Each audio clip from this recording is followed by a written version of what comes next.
Olá, bom dia, boa tarde, boa noite. Meu nome é Luiz Haruna. Eu vim apresentar esse trabalho feito em parceria com o professor Manuel Faleiros, que discute a interculturalidade na música a partir do desenvolvimento de um arranjo da canção Sakura Sakura, tradicional japonesa, com elementos da música latina, mais especificamente falando da música cubana. Os objetivos, desse trabalho, ele foi entender, as possibilidades de tangência e flexibilidade sonora ao se juntar a música cubana com música japonesa e, além disso, permear a análise de elementos simbólicos de ambas as culturas. Ou seja, esse trabalho ele não só observa os aspectos musicais do desenvolvimento desse arranjo, mas também os aspectos culturais e simbólicos quando se junta a música japonesa com música cubana. As motivações desse trabalho é porque dentro do meu cotidiano como músico, eu performo, pesquiso músicas tradicionais de várias partes do mundo, vamos dizer assim, músicas não hegemônicas, e também com fusões de elementos de culturas diversas dentro de uma performance musical. E, além disso, utilizando até um trabalho do Ivan Vilela, em que ele entende que o álbum Clube da Esquina, a novidade que eles trazem se deu a partir de uma síntese de elementos musicais de várias culturas, Então, a partir dessa ideia, a gente entende que a mistura de elementos musicais de culturas diversas pode ser uma das possibilidades de produzir novas sonoridades. Bom, antes de seguir, eu vou colocar aqui o arranjo para vocês ouvirem.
Em termos de metodologia, foram 3 etapas, né, de análise musical, a segunda de análise cultural, a partir de pesquisa bibliográfica, e, claro, o desenvolvimento do arranjo com coleta de observações de especialistas, né. Só destacando aqui que tanto a análise musical quanto a análise cultural foi feita para cada instrumento que foi escolhido para compor o arranjo. Dentro dessa metodologia surgiram 2 questões a serem respondidas, né? A primeira é o que é cultura e interculturalidade, e o segundo é o que é arranjo em música popular. Em relação à primeira pergunta, a gente utilizou para a cultura a análise semiótica proposta por Geertz, que basicamente quer responder essa pergunta, né? Quais os significados particulares das ações humanas no contexto de um determinado grupo? Ou seja, nesse trabalho a gente não entende cultura como sendo um produto ou como sendo um conjunto de práticas, né, de um grupo de pessoas, mas sim quais são os significados que essas práticas possuem para as pessoas que agem, né, que fazem, né, certas manifestações. E dado que nessa ideia de Geertz a cultura ela está dentro, né, do ser humano, né, ela está dentro do significado que o ser humano tem, a interculturalidade, então, a gente utiliza o trabalho da Francesca Dell'Olio, que usa a ideia de imigração, ou seja, responder essa pergunta: quais relações são desencadeadas nos contatos e encontros de pessoas de culturas diferentes? Então, a interculturalidade é isso, o que desencadeia a partir desses encontros.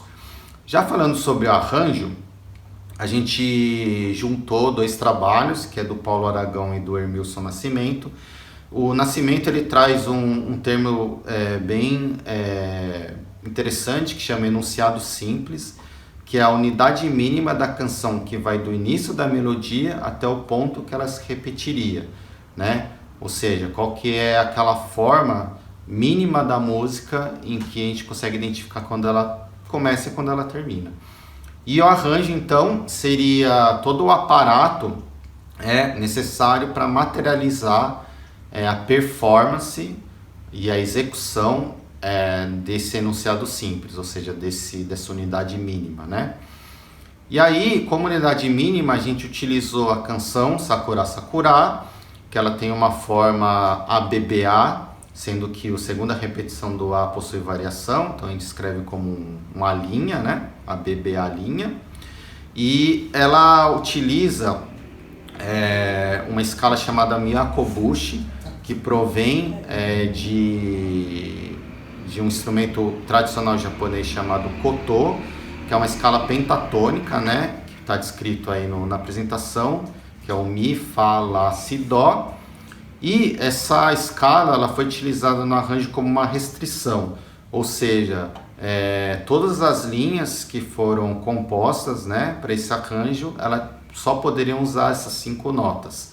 E a ideia disso é a gente obter uma estética japonesa, né, para esse trabalho, até porque em outros trabalhos como Thales Nunes e o trabalho da Maria Prado falam, essa utilização da pentatônica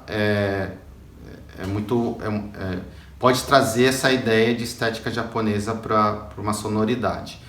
Apenas ressaltando, né, que essa ideia de estética possui um viés totalmente ocidentalizado, né, já que, até utilizando a ideia de Geertz, para o povo japonês, muita coisa que a gente entende que é uma estética japonesa, para o povo japonês é senso comum. Então, a gente assume esse viés ocidentalizado. Bom, falando sobre os aspectos simbólicos dessa canção, ela fala sobre a sakura, que é a flor de cerejeira, e que ela simboliza a beleza passageira da vida, dado que é uma flor que nasce e morre em pouco tempo. E ela é muito presente em outras manifestações artísticas do Japão, como artes visuais, teatro, música, etc. E ela está associada a um ritual que é muito importante para o japonês, que é o hanami, que é quando essas flores florescem, o japonês ele para, ele não trabalha e ele se reúne com familiares e amigos, né? Fazem piquenique nos campos, né? Onde possuem essas flores. Já falando sobre a música latina, um destaque que eu trago aqui é a clave, que é um padrão rítmico que dá o sabor na música cubana, né? Ou seja, o groove da música. E ela é basicamente formada, quando analisada, por duas partes, que quando comparadas com o pulso regular, a primeira parte é uma parte contramétrica e a segunda é uma parte cométrica com o pulso. Isso dá uma estabilidade rítmica que é muito característica na música cubana. E o Sérgio Lira Davi, ele entende que essa clave é algo que está muito incorporado no povo, não só nos musicistas, mas também no povo geral cubano, fazendo com que isso traga um significado comunitário, né? Ou seja, que não exista uma diferenciação, né, entre performance e público, dado que esse ritmo está dentro do corpo de todo o cubano. E trazendo uma ideia de tangência que a gente encontrou nesse trabalho, foi a questão dos elementos rítmicos, né? Quando a gente usa um trabalho do Auriculares, ele fala que, né, o ritmo são centrais no reconhecimento da expressão simbólica de um povo, né, da questão ancestral.